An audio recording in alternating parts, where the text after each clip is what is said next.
I mean, that is extraordinary, isn't it? That it started off as a show that sort of, you know, you were breaking down the events of the sporting day, and then 11 series in, and you're here still. Well, I think that's probably why it worked, because it wasn't one of those shows that they went, right, we're going to make this into a long-running thing regardless. It was just...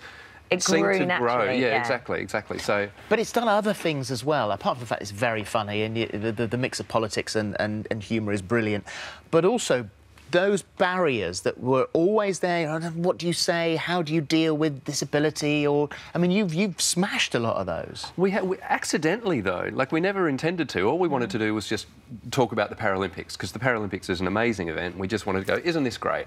And we knew along the way people would feel a little bit awkward about disability, but we never set out to go, come on, we're gonna break down barriers. We just wanted people to watch this amazing event. And so along the way, it's been kind of a happy accident that we have, but purely just by being ourselves, just not by trying all that hard. So you, for this series, you're very much covering all the election and all the politics. You were actually back in Australia, weren't you? And you had to come, you had to cut your holiday short. Yeah. We were meant to have a 6-week break, so I was at home with the kids, with the wife and the kids, and then we got the call of, no, Theresa May's called an election, so you have to come back. I bet you were happy about that, weren't you? Listen, delighted. I mean, you know, the government have made a lot of cuts, but I didn't expect them to cut our holidays as well. So, but it's also quite exciting because it's a huge thing, and we're all kind of, it's fascinating to watch. So, and there's lots of comedy to be had out of it as well. So why is live television more difficult than rocket science?